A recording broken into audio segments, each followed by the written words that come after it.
A gente vai seguir a receita das fichas agroecológicas do Ministério da Agricultura e da Pecuária, onde a gente vai utilizar 700 gramas de arroz, vamos fazer a coleta dos micro-organismos na floresta e depois a gente vai fazer 10 litros de EM. Então o primeiro passo que a gente fez foi cozinhar o arroz, e aí o arroz é cozido só em água. A gente vai fazer duas experiências, uma com arroz branco e a outra com arroz integral. Outra atividade que foi feita foi a coleta do bambu. A gente coleta ele, faz tipo uma barquinha, né? Com proteção dos dois lados.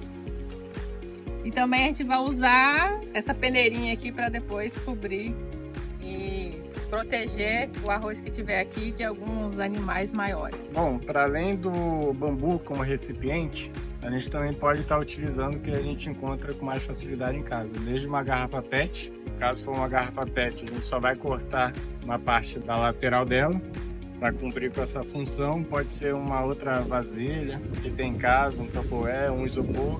O importante é que esteja limpo para isso não influenciar na contaminação do arroz. A gente depois vai precisar de um barbante para segurar melhor essa telinha. Vamos começar então a preparação aqui da nossa, vamos chamar assim, barca, né? Barquinha de arroz para a isca dos micro-organismos. Começar aqui pelo arroz branco. Já distribuir esse arroz ao longo de cada pinho. Se ele estiver empelotado, desempelota, ele tem que estar bem soltinho. Quanto mais solto ele tiver, mais é favorável também para a colonização dos micro-organismos que a gente quer estar atraindo. Agora a gente já cortou previamente as telinhas mais ou menos no tamanho que a gente precisa. Pode ser sombrite, pode ser tela de mosquiteiro branca. A tela, a principal função dela vai ser uma barreira física para insetos maiores, né? Até mesmo contra minhoca, contra besouro. E aí, a gente, para facilitar a fixação dela, não correr um risco de um animal maior ainda quando a isca na mata estiver localizada, a gente vai colocar um barbantinho que para dificultar qualquer animal de porte maior de estar fuçando essa nossa isca.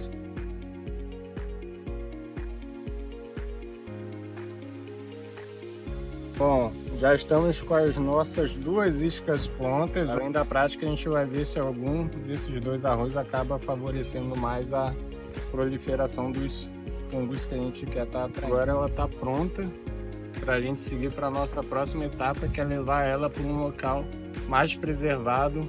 A gente sempre procura uma mata mais intocada, com menos ação do homem, que provavelmente ali vai ter uma diversidade maior de micro-organismos no solo. Entre eles vai ter os micro-organismos benéficos que a gente quer capturar para estar fazendo nosso EM, né? Basicamente é isso. Vamos para a próxima etapa? A ideia aqui é fazer essa retirada dessa primeira camada. Após a retirada desse material aqui, coloca a isca e depois volta com esse material mais decomposto e cobre. E aí deixa por um período de 8 a 15 dias, dependendo do tempo, né?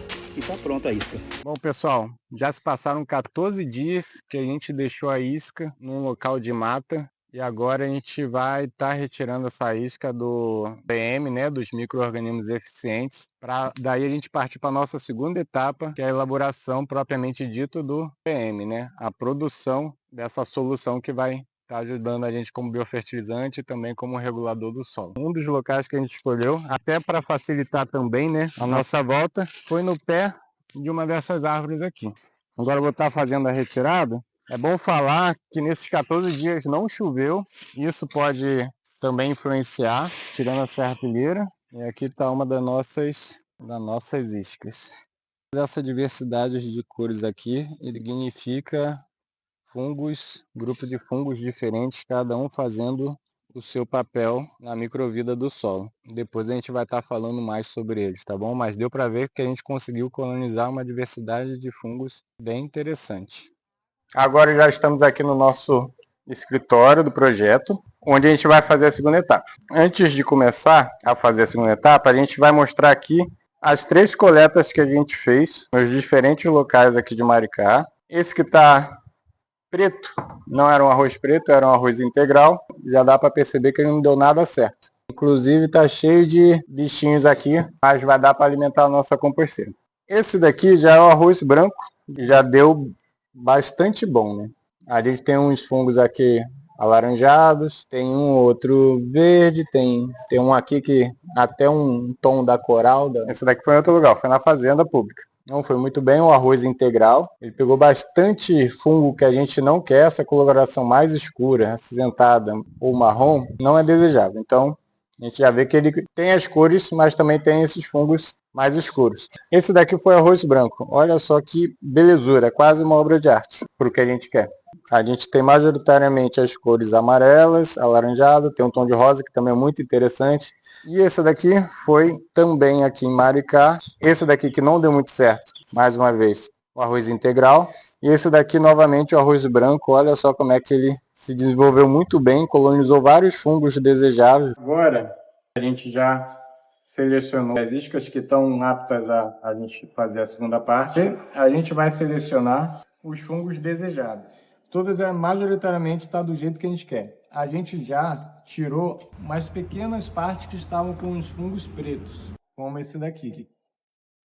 A gente já foi removendo e já foi colocando eles de lado, porque não é o que a gente deseja. Já esses daqui é o que a gente vai conseguir aproveitar. Olha só que beleza. Então isso daqui agora a gente vai desmembrar para facilitar de colocar na garrafa PET e depois a gente volta para continuar com a nossa receita. A gente aqui tem aproximadamente 500 gramas de açúcar mascavo, mas na receita que a gente vai utilizar é de 200, já que a gente está fazendo uma quantidade maior, mas a gente vai continuar mantendo a mesma proporção da receita que vocês vão ter acesso.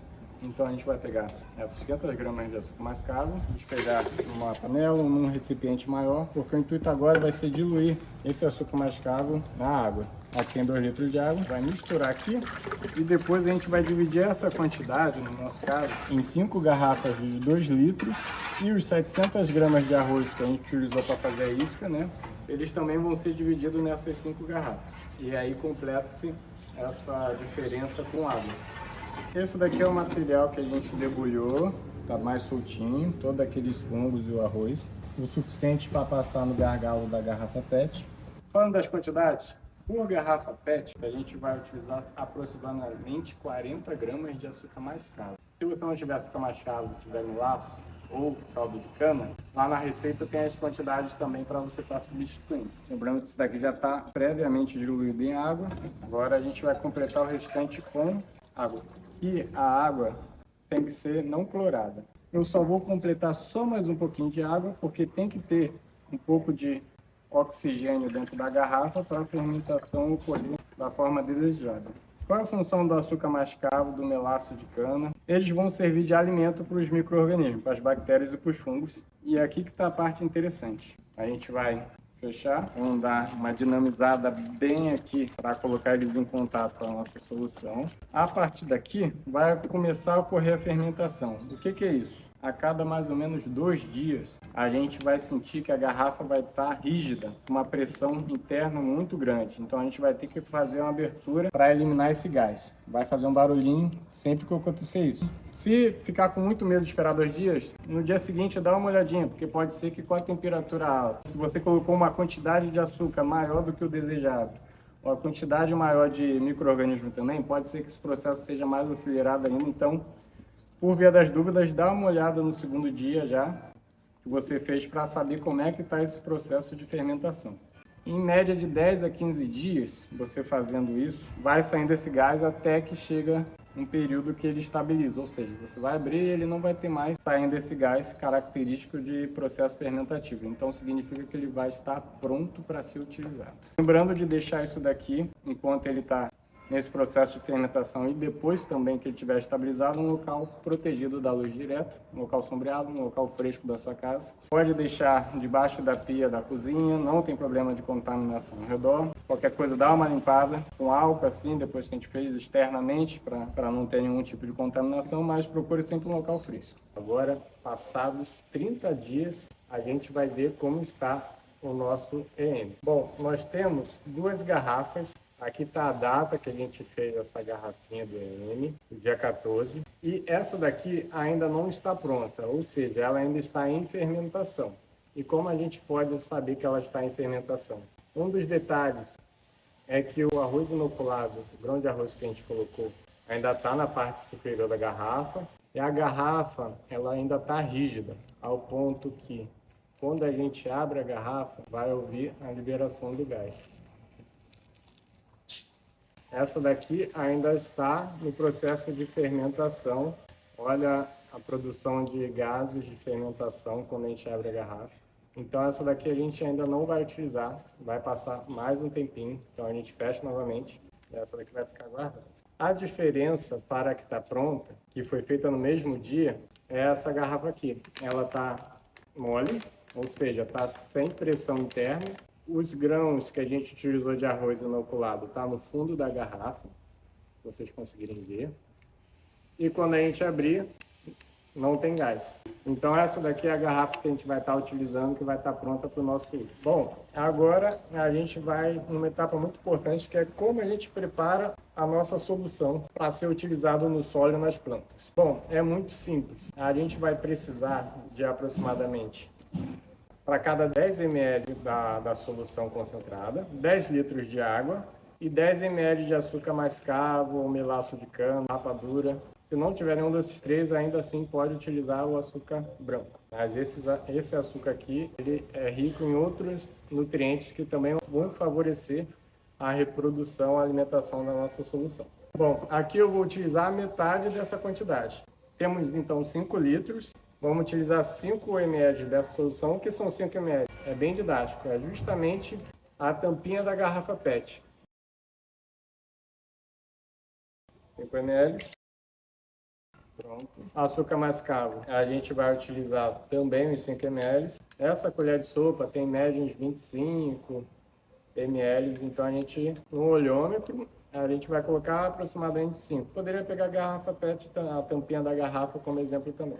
Feito isso, a gente vai misturar, diluir, para vocês verem a potência que é essa solução. Quanto que rende uma garrafa PET de solução para ser utilizada no solo. Agora o próximo passo é saber como utilizar para o solo. Agora a gente vai para a etapa de utilização do nosso EM. Mas antes disso é bom a gente reforçar para que serve o nosso EM. O EM, ele aumenta a produtividade das nossas culturas, ele também diminui a infestação de pragas e doenças e ajuda na agregação do solo, ou seja, ele deixa o solo mais coladinho, né, mantendo a umidade. O EM também ele pode ser utilizado em complementação de outros biofertilizantes, atuando na fortificação deles. Também podemos utilizá-lo na decomposição de matéria orgânica, ou seja, aquela compostagem que a gente tem em casa, a gente pode acelerar ela através do uso dos EMs. Eles também podem ser utilizados para diminuir a quantidade dos outros adubos, ou seja, quando a gente usa o EM, os outros adubos que a gente usa normalmente na manutenção do nosso solo, a gente pode utilizar em menos quantidade, porque o EM vai aumentar a eficiência desses adubos. Então, esses são alguns dos exemplos benéficos que o EM traz para o nosso dia a dia na horta. Então, vamos lá, vamos utilizá-los. A gente pode utilizar o EM de duas formas. Uma, diretamente no solo, aquela solução que a gente preparou, já coloquei nesse regador, e a gente vai usar no preparo desse solo. Como assim no preparo? O melhor momento para a gente utilizar o EM é antes de ter cultura nenhuma. A gente preparou nosso solo com alguns adubos e aí a gente usa o EM, mantém esse solo coberto e espera pelo menos para a gente iniciar o plantio. Não temos esse tempo para esperar? Não tem problema, podemos plantar logo em seguida. Mas sabemos que o EM não vai estar atuando já de imediato nesse processo. Bom, então a gente vai utilizar, não tem muito segredo, é como se fosse uma rega do solo, não precisa saturar ele. É assim que se faz quando a gente utiliza ele no solo. A outra técnica que a gente pode estar utilizando é a de adubação foliar. Na adubação foliar, ele vai agir de forma mais espontânea, né? Mais acelerada. Às vezes a gente quer corrigir alguma deficiência nutricional, aumentar a resistência da planta. De forma geral, a gente usa a adubação foliar. No caso do EM, vai ser no aumento da resistência, de acelerar, né, o metabolismo da planta, a fim que ela consiga finalizar o seu ciclo de frutificação, de florescimento, de produção de semente, seja qual for, ele vai estar auxiliando nesse processo, na verdade. Então, como é que a gente usa? Aqui já é um pulverizador que já está com pressão, pode ser aquele borrifador caseiro que a gente tem na nossa casa, como também pode ser aquela bomba costal utilizada para maiores áreas. É importante frisar que a utilização no EM, no pulverizador, no borrifador, seja num recipiente que ele não foi utilizado com nenhum outro produto químico. mesmo produto autorizado para agricultura orgânica. Mas por que isso? Porque os fungos e bactérias que estão presentes aqui, eles são muito sensíveis. Então é bom evitar tanto a água clorada quanto utilizar o EM em recipientes que têm outra destinação. Então é sempre bom ter um recipiente só para fazer aquelas aplicações de chorume, de EM, tudo que for o mais natural possível, deixa reservado para utilizar o EM também. Bom, e aí a gente vai aplicar até chegar no ponto de escorrimento da planta. O que é esse ponto de escorrimento? É quando começa a pingar na folhazinha, começa a pingar, esse é o ponto de escorrimento. Basicamente é isso. Mas aí vocês vão me perguntar, mas de quanto em quanto tempo a gente vai estar utilizando esse EM? Bom, de forma geral, a gente pode utilizar ele semanalmente durante todo o ciclo da nossa cultura, que não tem contraindicação quanto a isso. Muito pelo contrário, só vai ajudar na manutenção da resistência da planta e da saúde vegetal dela como um todo, assim como do nosso solo. Bom, maiores informações a gente vai estar trazendo no material de apoio para que vocês sanem todas as dúvidas que vocês tiverem. Espero que vocês tenham gostado da nossa oficina de EM. Essa não será a última. A gente espera vocês numa próxima oficina. E qualquer dúvida que vocês tiverem, mande um zap para a gente, mande um Instagram, mande uma mensagem que a gente vai estar pronto para estar respondendo, tá bom? Então até o próximo vídeo.